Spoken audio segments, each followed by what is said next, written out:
I accidentally hit reply all on a company-wide email, and somehow that led to an affair that wrecked my marriage. Didn't see that one coming.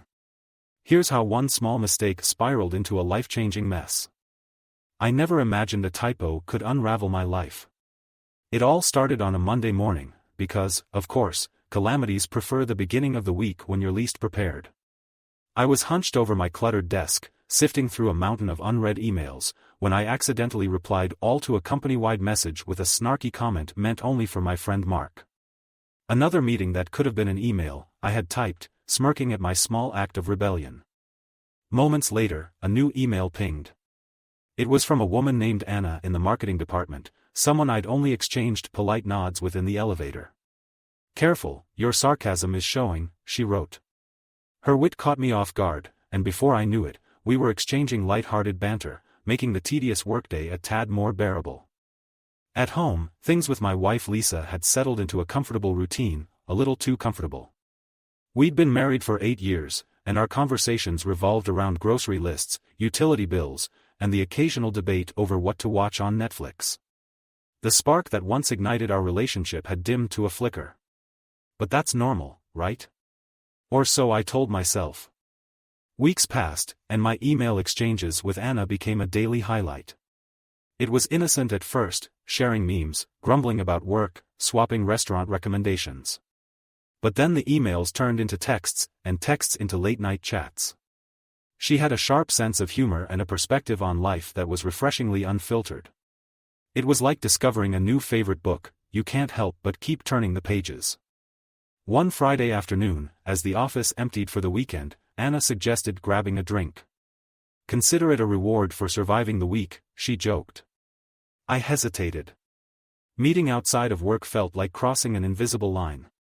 But I reasoned that it was just a drink between colleagues. What's the harm? We met at a cozy bar downtown, the kind with dim lighting and a jazz trio in the corner.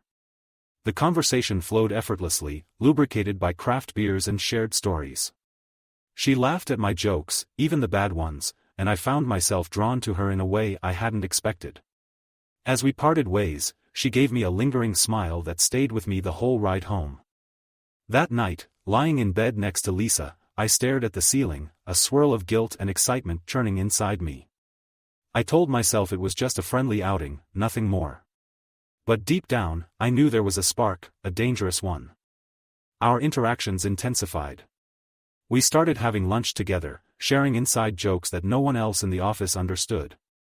One day, while reviewing a report in a conference room, our hands brushed as we reached for the same document. It was a fleeting touch, but it sent a jolt through me. She looked up, her eyes meeting mine with a mix of surprise and something else, anticipation, perhaps. I began to notice changes in myself. I paid more attention to my appearance, lingered at the office longer than necessary, and found excuses to see her. Meanwhile, Lisa remained oblivious, absorbed in her own world of book clubs and yoga classes. Or maybe she noticed but didn't know how to bridge the growing gap between us. The tipping point came during the company's annual retreat, a 2-day event at a lakeside resort meant for team building and strategic planning, but which everyone secretly viewed as a mini-vacation. On the first evening, after the obligatory trust falls and motivational speeches, a group of us gathered around a bonfire. The stars were out, and the air was thick with the scent of pine and possibility. Anna sat next to me, our shoulders brushing. The warmth of the fire paled in comparison to the heat I felt from her proximity. As the night wore on and our colleagues drifted back to their rooms, we remained by the dying embers, wrapped in a comfortable silence. "I should probably head in," she said softly. "Yeah, me too," I replied, making no move to leave. She turned to look at me, her face illuminated by the faint glow of the coals. Without overthinking, I leaned in and kissed her. It was a gentle kiss, tentative yet filled with unspoken desires. When we pulled apart, she searched my eyes for regret or hesitation, but I felt only a reckless abandon. We spent the night together, a whirlwind of passion and suppressed longing finally unleashed. It was as exhilarating as it was terrifying. In the quiet moments afterward, reality began to seep back in. I was a married man who had just crossed a line that couldn't be uncrossed. Returning home, I was engulfed by a wave of guilt so palpable it felt like a physical weight. Lisa greeted me with a smile, asking how the retreat went. I mumbled something about team synergy and dodged further questions by feigning exhaustion. Over the following weeks, I led a double life. With Anna, I felt alive, like a version of myself I'd forgotten existed. At home, I was distant, haunted by the deception but unwilling to confront it. I rationalized my actions with clichés: you only live once, the heart wants what it wants, all the while knowing I was building a house of cards. The secrecy added a thrill that was both intoxicating and debilitating.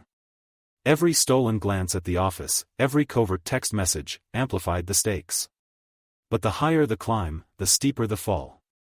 One evening, as I was getting ready to leave work, Anna approached me. "We need to talk," she said, her tone serious. We stepped into an empty conference room. "This isn't sustainable," she began. "I can't keep being the other woman." I knew she was right. The affair had started to take a toll on her as well. She deserved more than stolen moments and half-truths. "I don't know what to do," I admitted, the weight of my choices pressing down on me. "You need to decide what you want," she replied gently. "I can't make that decision for you." That night, I sat in my car outside our house for what felt like hours. The windows glowed warmly, a stark contrast to the cold turmoil inside me. I considered confessing everything to Lisa, laying bare all the lies and betrayals. But I feared the fallow, the pain it would cause her, the dismantling of our life together. Instead, I tried to rekindle things at home. I suggested date nights, cooked her favorite meals, even booked a weekend getaway to the place we went on our honeymoon. For a while, it seemed to work. We laughed together, reminisced about old times, and I began to think that maybe I could fix things without revealing the truth. But secrets have a way of surfacing. One morning, as I was in the shower, I heard a muffled sound, my phone buzzing incessantly on the nightstand. I thought nothing of it until I emerged to find Lisa sitting on the edge of the bed, my phone in her hands, her face pale. "Who's Anna?" she asked quietly. My heart sank. There it was, the moment I'd been dreading. I considered lying but knew it would only dig a deeper hole. "She's a colleague," I replied weakly. She looked up, tears welling in her eyes. I read the messages. I sat down beside her, the enormity of the situation crashing over me. "I'm sorry," I whispered, the words utterly inadequate. "How long?" she asked. "About 3 months." She nodded slowly, absorbing the betrayal. "Why?" "I don't know," I admitted. "Things haven't been the same between us." I felt disconnected, lost. But that's no excuse. She stood up, wrapping her arms around herself. "I need some time to think," she said before walking out of the room.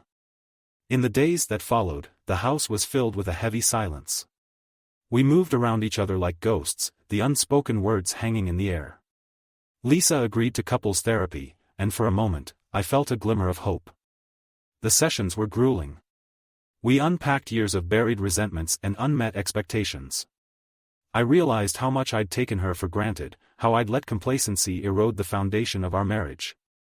She admitted she had felt the distance too but didn't know how to bridge it. Despite our efforts, the trust was shattered. One evening, after another tense therapy session, Lisa told me she wanted a separation.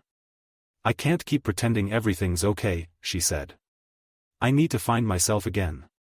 I moved into a small apartment across town. The emptiness was a stark contrast to the life we'd built together. I missed the familiar creak of the stairs, the way she hummed when she cooked, even the sound of her tapping away on her laptop late into the night.